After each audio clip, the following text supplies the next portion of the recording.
Aquarians, let's see कि 22 जुलाई 2024 का divine message, goddess guidance, universal message क्या है। आज यूनिवर्स आपको क्या कहना चाहते हैं, आज के दिन आपको क्या जानने की ज़रूरत है, आज के दिन को आपको कैसे बिताना चाहिए।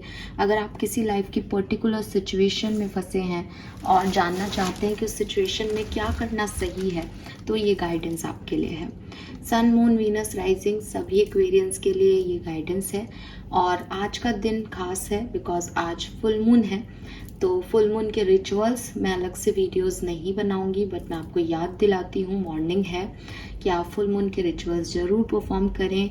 If you have any crystal, bracelet form में हो या कोई रॉ फॉर्म में हो, तो आप उसे चार्ज करें, चंद्रमा की रोशनी में रखें। बट सिर्फ रोशनी में रख के आना ये इम्पॉर्टेंट नहीं है। इम्पॉर्टेंट है कि आप उसे इंटेंशन दें कि आप उस रोशनी में उसे क्यों रख रहे हैं, उसकी क्या क्लिनजिंग चाहते हैं। अपने घर की, अपने जिस कॉर्नर में घर के आप सबसे ज़्यादा वक्त बिताते हैं, वहाँ की क्लिनजिंग करें, अपनी क्लिनजिंग करें। हो सके तो आज तो संडे है, तो समय भी बहुत होगा आप लोगों के पास, तो थोड़ा सा नमक के पानी से अगर आप नहा सकें, नमक के पानी से अपने घर को पोंछ सकें, अपनी जो भी आपके शेल्फ हैं उसको पोंछ सकें, तो बहुत अच्छी बात है।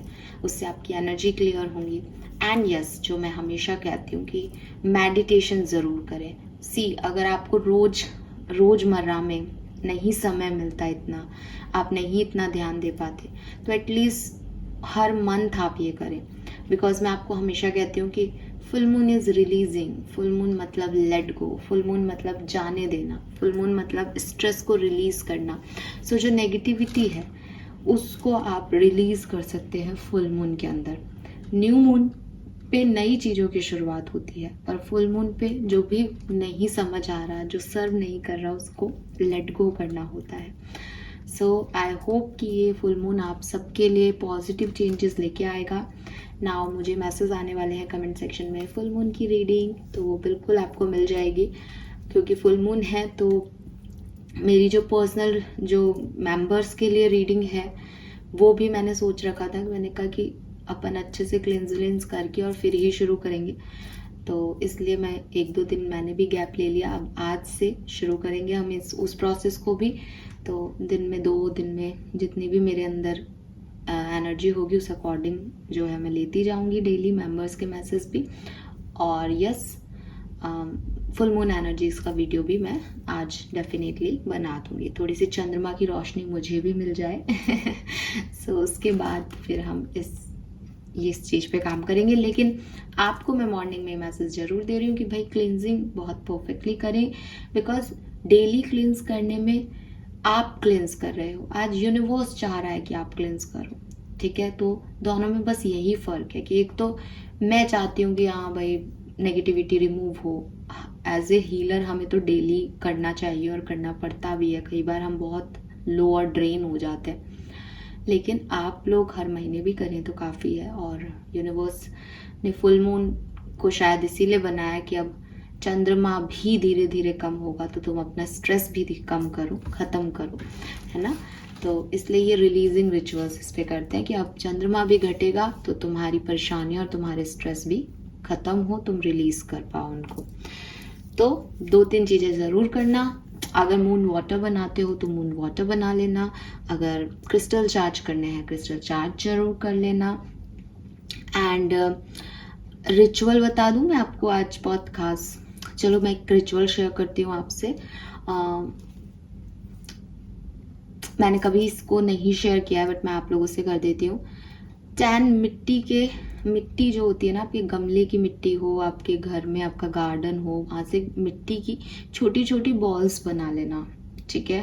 अगर आप कर सको तो छोटी छोटी सी बॉल्स, एकदम मतलब बहुत बड़ी नहीं बनानी आपको, नन्ही नन्ही सी बॉल्स बना लो आप, ठीक है। 10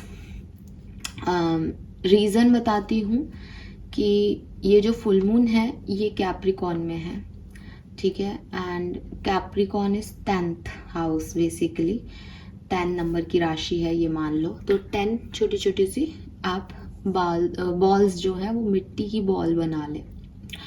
और उस पे अपनी कागज ले उस पे, और कागज पे जैसे आपको जो भी रिलीज करना है, कि जैसे मैं अपने एक्स को रिलीज करना चाहता हूँ तो एक्स लिख लें, स्ट्रेस रिलीज करना चाहता हूँ तो स्ट्रेस लिखते हैं, ठीक है।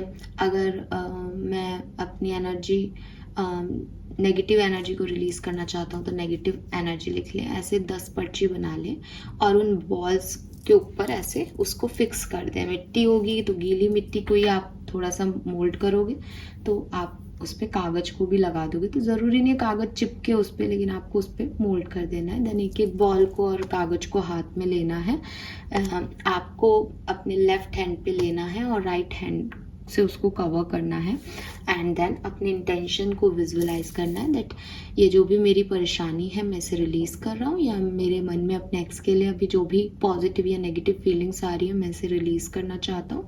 मैं नहीं चाहता उस पर्सन को वापस से अपनी ज़िंदगी में लाना, और दिमाग में उसके थॉट्स नहीं चाहता।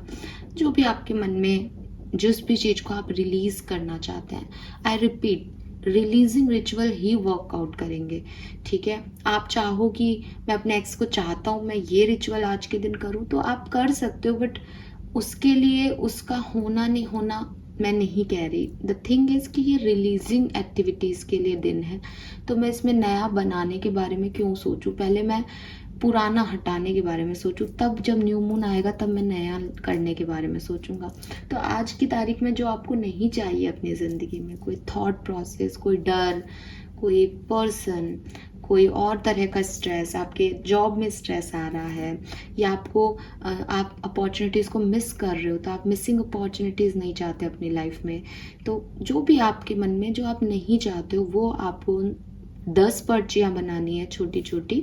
ब्लू या रेड कलर का पेन आप यूज़ करें और उनके ऊपर जो है बॉल्स के ऊपर रख के और अपनी इंटेंशन उनके अंदर सेट करें। एक कैंडल जलाएं, ठीक है।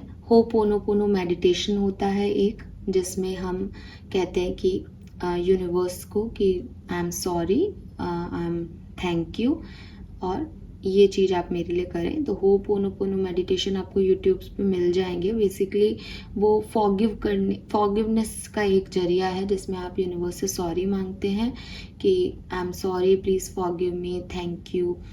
तो ये जो 3 सेंटेंस है ये रिपीट होते हैं होपोनोपोनो मेडिटेशन में। तो आपके मन में जो भी गिल्ट है, जिस भी चीज़ को आप रिलीज़ कर रहे हैं, क्यों रिलीज़ कर रहे हैं, उसको विजुलाइज करते हुए इस होपोनोपोनो मेडिटेशन को आप 10 मिनट के लिए भी कर लें, दिया जला के, कैंडल जला के, और उन बॉल्स को अपने सामने रख के, तो इट इज़ सफिशेंट। उसके बाद आप एक पानी का बॉल लें, और पानी का बॉल लें मतलब कांच का बॉल लें और उसमें पानी डाल दें, और उसके बाद ये मिट्टी की जो बॉल्स हैं इनको उस कागज के साथ उसके अंदर, मतलब इतना बड़ा बॉल होना चाहिए कि 10 छोटी छोटी मिट्टी की बॉल्स उसके अंदर चले जाएं, and it is releasing ritual. तो आप जब पानी के अंदर डालोगे तो बॉल्स जो है वो, मिट्टी तो है वो गल जाएगी, वो टूट जाएगी, और जो आपने शाही से लिखा है वो भी उसमें मिट जाएगा। इस बॉल को आप पूरी रात चंद्रमा की रोशनी में रख दें कि हाँ आपने ये चीज़ रिलीज कर दी। सुबह आप उठोगे तो मिट्टी गाढ़ी हो जाएगी आपके पानी के साथ मिलके, और जो आपने लिखा हुआ है वो इंक जो है वो आप ऐसी यूज़ करें, जेल पेन की या शाही की, कि वो भी आपके थोड़ा थोड़ा हटना शुरू हो जाएगा, तो वो ख़त्म हो जाएगा। उसके बाद आप इसको वापस से कहीं बाहर मिट्टी में जो है, मिट्टी को मिट्टी के ही सुपुर्द कर दें, और अगर आपको लगता है कुछ पेपर वेपर रह गए हैं तो उनको आप जो है वो डस्टबिन में डाल दें। हालांकि वो गल जाते हैं पेपर, तो वो इतना नुकसान नहीं करेंगे, और ये आपका रिलीजिंग, सुबह उठ करके आपका ये एक्टिविटी जो है वो कंप्लीट हो जाएगा। सो ये एक्टिविटी जो है वो करनी चाहिए आज के दिन। तो मैंने आपको शेयर कर दिया, लेकिन अपना वीडियो लंबा कर लिया, तो जो लोग इंटरेस्टेड हैं वो ये परफॉर्म कर सकते हैं, और नहीं है तो चलिए अपन गाइडेंस देखते हैं। बहुत लंबा मैंने वीडियो कर दिया, मुझे ये बताना नहीं था इस वीडियो में, बट मुझसे भी रहा नहीं जाता। चलिए, सो आई होप कि फुल मून एनर्जी आपके घर में, परिवार में और आपकी ज़िंदगी में, व्यक्तिगत लाइफ में आपकी कोई ना कोई पॉजिटिव चेंज लेके आएंगे। लेट्स सी यूनिवर्स आपको क्या गाइडेंस दे रहा है इस पर्टिकुलर टाइम पे। 21 जुलाई 2024। Please universe, please divine power, please spirit guides, please my guardian angel, archangels, thank you. Accurate messages for the guidance, Aquarians.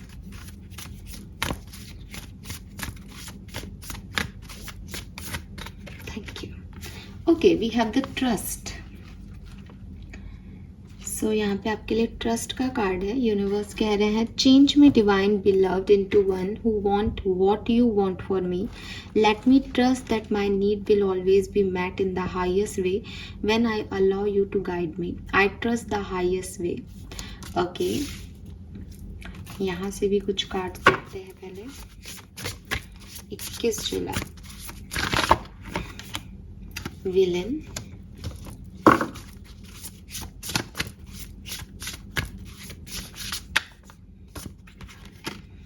Throne.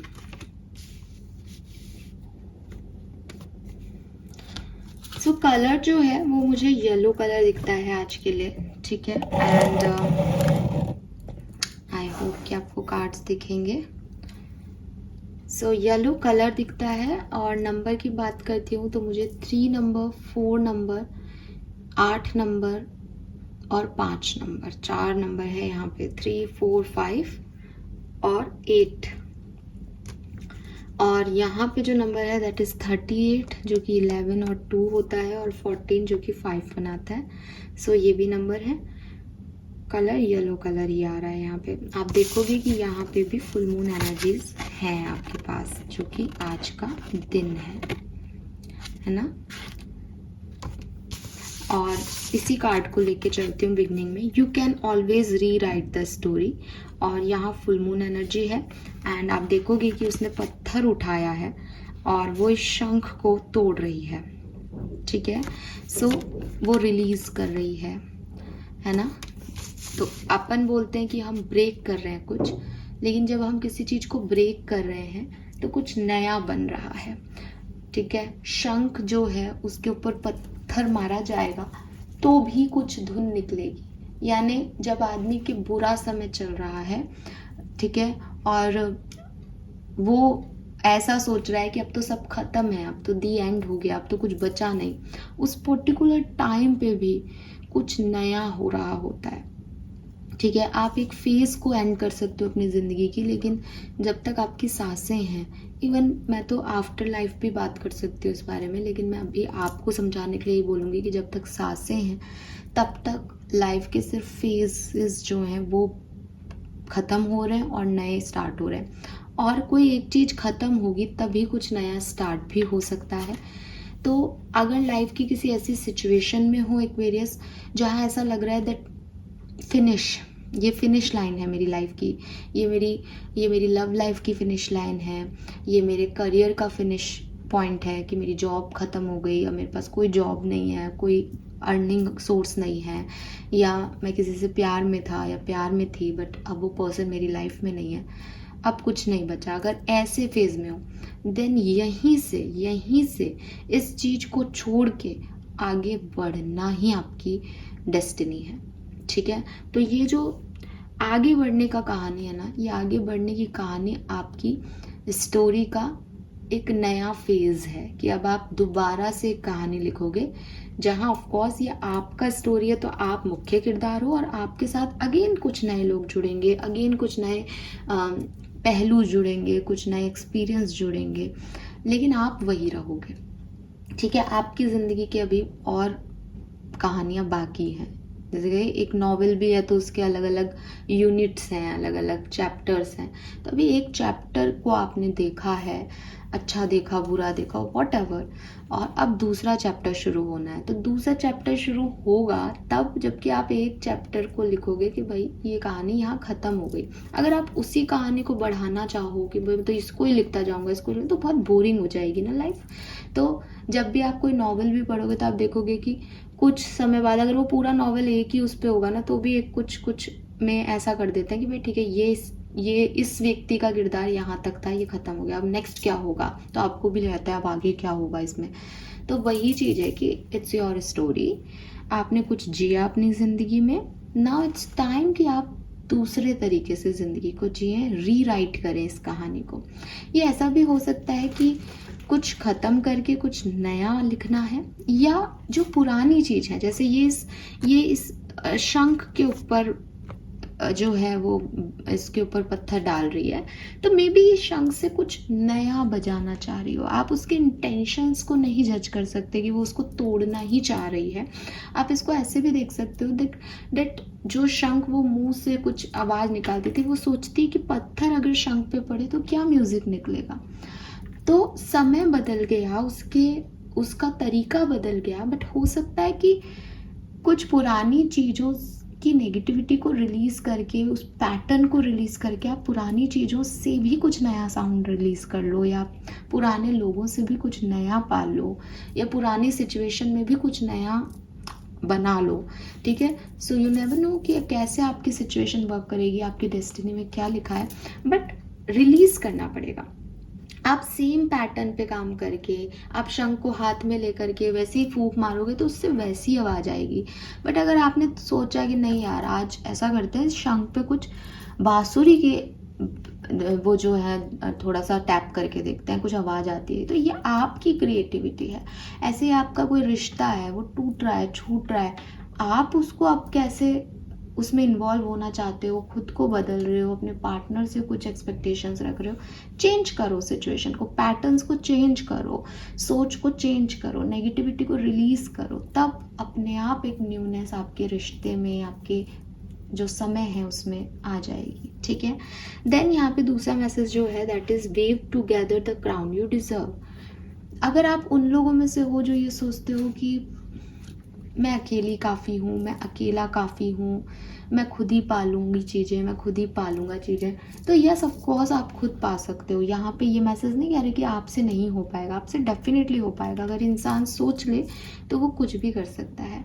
लेकिन बचपन से कहानी हमें सुनाई जाती है कि एक लकड़ी होगी, आसानी से ब्रेक कर दी जाएगी, 7 लकड़ियाँ होंगी तो वो ब्रेक नहीं होगी। सुनते हैं ना बचपन में हम ये कहानी कि यूनिटी में ही स्ट्रेंथ है। तो ये यूनिटी की स्ट्रेंथ को समझने का समय है एक्वेरियस। इट्स नॉट अबाउट कि आप अकेले कर सकते हैं या नहीं, इट्स ऑल अबाउट कि आप साथ में क्या कर सकते हैं। तो यहाँ पे आपको ये नहीं सोचना है कि ये आप क्या कर सकते हो, उस पर क्वेश्चन मार्क है, नहीं। आपको यहाँ पे एक प्रैक्टिकल अप्रोच रखनी है कि अगर मैं एक काम करना शुरू करूं आज और अकेला काम करूं तो मेरे अगेंस्ट 10 लोग होंगे, लेकिन जो मैं काम कर रहा हूं, अगर सेम मोटो के लोग, सेम लाइफ पर्पस के लोग मेरे साथ आके काम करें तो अपोजिशन के 10 लोग तो वैसे टिज रहेंगे, लेकिन मेरी शक्ति एक नहीं बल्कि 5 और जने अगर मैं इकट्ठा कर लूँ सेम लाइफ पर्पस के तो 5 गुना हो जाएगी। तो अभी तक मैं अकेला 10 से लड़ रहा था, अब हम 5-10 से लड़ेंगे, तो एनर्जी बचेगी, समय बचेगा, और जीत की जो जैसे कहना चाहिए जीत का जो अमाउंट है वो भी, हमारा परसेंटेज भी बढ़ जाएगा। सो प्रैक्टिकल होकर के थोड़े से डिसीजन मेकिंग आपको करनी चाहिए। और यूनिवर्स आपसे यही कह रहा है कि ऐसे लोगों को ढूंढो अपनी लाइफ में जिनका लाइफ पर्पस सेम है, जो आपकी तरह अकेले हैं, उनको भी साथ मिलेगा आपका और आपको भी साथ मिलेगा उनका, और आप दोनों अपने सपनों को अचीव कर लोगे। और 2 जनों की शक्ति, यूनिटी जो है वो अगेन अलग कमाल दिखाएगी। एक जने और 2 जनों में फ़र्क होता है, लेकिन इम्पॉर्टेंट क्या है, इम्पॉर्टेंट ये है कि जिन लोगों को आप चूज़ करें वो आपके साथ ही हों, वो आपका पोजीशन नहीं करने लग जाए कि आपने साहब नहीं मैडम हमने तो चूज़ किया है लेकिन हमारा तो खुद का साथी हमारे साथ नेगेटिव बोलता है कि अरे तुम ये नहीं कर पाओ। ऐसे लोग नहीं चुनने हैं, उन लोगों को चूज़ करना है जो उनका सेम लाइफ पर्पस आपका सेम है, जो आपको एंकरेज करें, जो आपके साथ खड़े रहें आपके बुरे वक्त में। तो ऐसे लोगों को चूज़ करोगे तो आसानियत होगी ज़िंदगी में आप जब भी कभी आगे बढ़े हो, जब भी कभी आपने कुछ अचीव किया होगा, आप देखोगे कि आपके पास पीछे एक बैकग्राउंड सपोर्ट था। वो आपको ज़रूरी नहीं है कि उन्होंने भाई एग्ज़ाम देने तो अकेला ही जाएगा आदमी, लेकिन एक सपोर्ट सिस्टम होता है कि किताबें किसी ने दे दी, कि जो है फीस किसी ने दे दी, कि किसी ने कुछ और काम नहीं करने दिया कि सिर्फ पढ़ो बैठ के। क्या ये सब नहीं इम्पोर्टेंट होता? तो आपको सिर्फ ये दिखता है कि एग्ज़ाम देने तो हम ही गए थे तो हमारी सक्सेस है, नहीं, बहुत सारे लोग आपके बैकग्राउंड में काम कर रहे हैं। तो यूनिवर्स आपको आज यही कहना चाहता है कि आप सोचते हो आप अकेले कर लोगे सब कुछ, अकेले हर व्यक्ति सब कुछ कर सकता है, सब में वो पावर है, लेकिन क्यों अकेले करना है जबकि आप एक सोशल एनिमल हो? क्यों अकेले चलना है आपको? आप लोगों का साथ अगर कमाओगे तो वो ज़्यादा अच्छी चीज़ होगी। और साथ कमाना आसान नहीं होता, या मैं कहूँ कि शायद साथ कमाना आसान हो सकता है लेकिन साथ निभाना आसान नहीं होता एक्वेरियस। तो इससे दो चीज़ें होंगी, आपको साथ निभाना, रिश्ते निभाना आएगा, ठीक है? आपके साथ कोई खड़ा होगा, आपकी स्ट्रेंथ बढ़ेगी, आप जल्दी उस मुकाम पे पहुंच जाओगे जिसमें आप टाइम लगाने वाले थे अकेले। तो जब हर तरीके से यही सही है तो फिर ऐसा क्यों नहीं किया जाए? अब अगर समस्या ये है कि मैम हमारे पास कोई नहीं है, कोई बात नहीं। आपको ये नहीं कहा जा रहा कि आप मन्नतें मांगो या आप किसी को ढूंढते फिरो, नहीं, अपने आप आ जाएंगे सेम तरह के लोग। लेकिन आप उन्हें ना टालें, आप उन्हें ये नहीं कहें कि मैं तो अकेला कर लूँगा, मेरे को ज़रूरत नहीं है, ठीक है? वो तुम बिन का एक बहुत प्यारा सा मुझे सीन याद आता है कि तुम बिन, अगर आपने देखी हो फर्स्ट वाली ठीक है, काफ़ी पुरानी पिक्चर है, आई डोंट नो कि आप लोग जानते भी हैं या नहीं, बट उसमें बोलते हैं ना कि मैं वो उसके पास आता है जॉब के लिए तो वो उसको मना कर देती है कि मुझे किसी के सहारे की ज़रूरत नहीं, मैं अपना डूब रहा है, उनका बिजनेस डूब रहा होता है उनकी, और वो अकेली होती है बेसिकली। तो उसके जो उसका एक्स पार्टनर होता है उसकी डेथ हो गई होती है, तो लाइक मैं अकेली संभाल लूँगी सब, मैं कर लूँगी, और डूब रही है तो डूबने दो मुझे अकेले इस जहाज़ में। तो बाद में प्रियांशु आकर के कहता है कि भाई मैं सहारा नहीं, साथ देने आया हूँ। तो ऐसे लोगों को अपनी लाइफ में ढूंढो, या वो अपने आप आ रहे हैं तो उन्हें आने दो, रिसीव करो उन्हें, जो आपका साथ देना चाहते हैं, जेन्युइन वे में साथ देना चाहते हैं, जो आपको अपलिफ्ट करना चाहते हैं। और फिर तुम बिन देखो आप, क्योंकि आप देख पाओगे कि फिर उनका जो Shah industries, right, Shah industries डूब रही थी तो वो वापस से उठ जाती है। तो ये बहुत ज़रूरी है, ठीक है? ऐसे लोग बहुत ज़रूरी है। ये आपको जनरल वे में सपोर्ट नहीं करते कि भाई वो भी काम कर ही रही थी, लेकिन उसकी अपनी बाउंड्रीज थी। एज ए फीमेल वो हर किसी पे ट्रस्ट नहीं कर सकती थी, अकेले हर किसी से मिल नहीं सकती थी, उसकी अपनी लिमिटेशंस थी। जब साथ मिला उसको तो उसकी ये लिमिटेशंस, ये बाउंड्रीज टूट गई कि अब वो अजनबियों से आराम से मिल सकती, बिकॉज उसे पता है कि कुछ गड़बड़ होगी तो ये संभाल लेगा। तो वो चीज़ें ख़त्म हो जाती है जो कि आपको एक नॉर्मली नहीं दिख रही कि भाई इसके पास भी उतना ही दिमाग है जितना मेरे पास है, ये भी वही करेगा जो मैं करूँगी, वो सब कुछ परफेक्ट है। लेकिन फिर भी कहीं ना कहीं एक ओपननेस आती है जब आपके पास एक सपोर्ट सिस्टम होता है, ठीक है? तो सपोर्ट तो फिर भी चलो सहारा है, लेकिन आप तो साथ मांगो, और साथ कोई देना चाह रहा है आगे बढ़ के तो साथ लेने में कोई प्रॉब्लम नहीं है। हाँ, इंटेंशंस देख लेना लोगों के, ठीक है? क्योंकि हर व्यक्ति पिक्चर का हीरो नहीं होता। And then we have trust. तो यूनिवर्स ये भी कह रहे हैं ट्रस्ट रखो, ठीक है? जो मैंने कहा इंटेंशन देख लेना। अभी ट्रस्ट नहीं आ रहा किसी पे कि यार ये तो साथ नहीं दे रहा, ये तो गलत है ना? विश्वास ही नहीं है तो आप किसी को कैसे एंटर होने दोगे एक्वेरियस? तो वो विश्वास आपको उन लोगों पे नहीं करना, आपको यूनिवर्स पे करना है। यूनिवर्स पे विश्वास करना है दैट कि आप मुझे अब जो भी दें, जो भी लोग मुझे साथ देने आए वो एक्चुअली में मेरा साथ देने आए, वो एक्चुअली में अच्छे इंटेंशन से मेरी तरफ आए। मैं फिर से गलत लोगों के चक्कर में नहीं फंसूँ, या मैं फिर से किसी गलत एनर्जी को अट्रैक्ट नहीं करूँ जिसको 2 महीने बाद या 1 साल बाद मुझे ये रियलाइज़ हो कि दैट ये लोग वो नहीं थे। हालांकि एक्वेरियस में यहाँ पे एक और चीज़ ऐड करूँगी कि जब हम यूनिवर्स पे ट्रस्ट करते हैं तो फिर हम शिकायतें नहीं करते और हमें शिकायत नहीं होती, बिकॉज यूनिवर्स का चाहे वो किसी ख़राब व्यक्ति से मिलना हो चाहे अच्छे व्यक्ति से मिलना हो, सब कुछ जब ट्रस्ट के साथ किया जाता है तो फिर शिकायतें होना लाजमी भी नहीं है। बिकॉज हमें पता होता है कि ये सब चीज़ जो लोग हमारी लाइफ में आए ये कोई ना कोई लर्निंग लेके आए, कोई ना कोई लेसन लेके आए। अगर वो उस समय वैसा नहीं करते तो शायद हम ऐसे नहीं हो सकते थे, शायद हम इस चीज़ को ऐसे नहीं समझ पाते। एटलीस्ट मैं हमेशा कहती हूँ ना, बुरे लोगों का आपकी लाइफ में आने का मतलब ये भी है कि कहीं ना कहीं हमें ये पता होता है कि हमें ऐसा नहीं होना। और ज़िंदगी में ये क्लैरिटी बहुत ज़रूरी है, क्योंकि हर व्यक्ति ये बात करता है कि मुझे ये चाहिए, मुझे ये चाहिए, मुझे ऐसा चाहिए, मुझे वैसा चाहिए, मुझे ये बनना है, मैं इससे इन्फ्लुएंस्ड हूँ।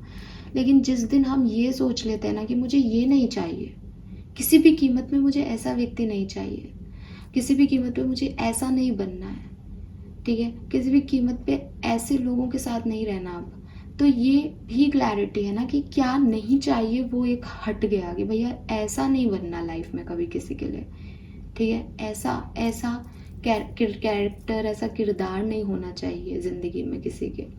तो वो भी एक क्लैरिटी है जो तभी मिलती है जब हम ऐसे लोगों से मिलते हैं जो ट्रस्ट तोड़ देते हैं या जो नहीं संभालते उस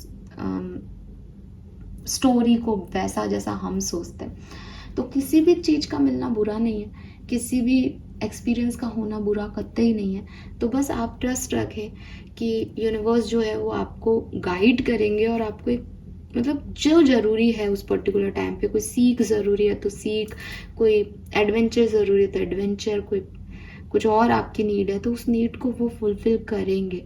और जब उनको लगेगा कि आपको जिस चीज़ की ज़रूरत है वो आपको मिल जाएगी हाईएस्ट वे में। बस ये ट्रस्ट आप रखें और आगे बढ़ते जाएं। कोई आपकी तरफ हेल्प लेके आ रहा है, उसकी हेल्प ले लें और कुछ पुरानी चीज़ों को रिलीज़ करके नए तरीके से काम करना आपके लिए बेहतर होगा। अब यहाँ तीनों कार्ड क्योंकि इस तरह के हैं तो कहीं ना कहीं एक स्टोरी लाइन आपको दी जा रही है कि हो सकता है पुरानी चीज़ें या पास्ट में कोई चीज़ें वर्कआउट नहीं की आपकी, आपको ट्रस्ट करना चाहिए। आपको ऐसा नहीं सोचना चाहिए कि पास्ट में मेरी लव लाइफ में मुझे धोखा मिला तो आगे भी मिलेगा, या पास्ट में कोई पर्सन ख़राब है तो वो आगे भी ख़राब रहेगा। अगर जेन्युइनली कोई अपने आप को बदल रहा है, जेन्युइनली कोई सुधार है, जेन्युइनली चीज़ें ठीक हो रही हैं, तो मैंने आपको क्या कहा, change is the only constant Aquarius. चाहे वो सिचुएशंस हों, चाहे वो लोग हों, सब बदलते ही रहते हैं।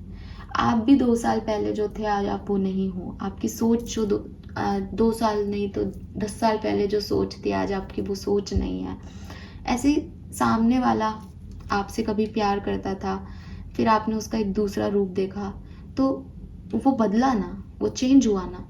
तो अगर कोई बुरे में बदल सकता है तो कोई अच्छे में भी बदल सकता है। इसलिए लाइफ में ये तो बिल्कुल कभी सोचना ही नहीं चाहिए कि ये चीज़ ऐसी ही रहेगी, या ये व्यक्ति अच्छा है तो ये अच्छा ही रहेगा, ये व्यक्ति बुरा है तो ये बुरा ही होगा।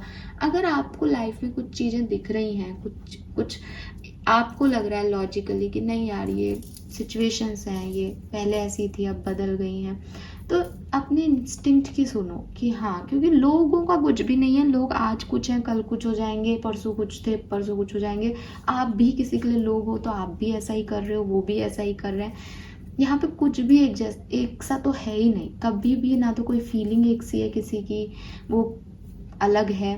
और जो ट्रू लव है बस वो है कि वो फीलिंग हमेशा रहेगी, वो कभी नहीं मरती, कभी नहीं जाती। तो अगर प्यार मोहब्बत की बात करूँ स्पेशली, तो एक सही व्यक्ति का चुनाव करें, अपने इंस्टिंक्ट की सुन के। गलतियां हैं माफ़ करें, पास्ट में कोई टॉक्सिक पर्सन मिला था रिलीज़ करें उस एनर्जी को। सब एक से नहीं होते। आप ये सोचो कि मेरा बॉस है करियर जॉब में वो बेकार है तो हर जगह का बॉस जॉब में कोई बेकार ही मिलेगा, ऐसा भी नहीं होता। तो ये सब चीज़ें बदलती रहती हैं। और आप जिस जॉब को आज छोड़ रहे हो कि यहाँ का बॉस अच्छा नहीं है तो मैंने दूसरी जगह ज्वाइन कर लिया, सब परफेक्ट है, यहाँ पे सब कुछ अच्छा है, हो सकता है वहीं पे कोई और ज्वाइन ऐसा टॉक्सिक व्यक्ति कर ले कि आप सोचोगे अरे भाई ये तो उससे भी बुरा आ गया। तो ये क्या है, बदलाव है लाइफ के। जैसे टर्न और ट्विस्ट आते जाएं वैसे वैसे सीखते जाओ और रिएक्ट करते जाओ। बस ट्रस्ट किस पे रखना है, ट्रस्ट उस हायर पावर पे रखना है कि वो जो करेगा बढ़िया करेगा, अगर मेरे कर्म अच्छे हैं तो अपने कर्मों पे विश्वास रखो, इंस्टिंक्ट की सुनो और हायर पावर पे ट्रस्ट रखो कि चाहे सिचुएशन जैसी भी हो वो आपको निकाल देंगे। Right, yes. So this is all for you guys. Thank you so much reading को देखने के लिए। Happy full moon to you. Bye bye.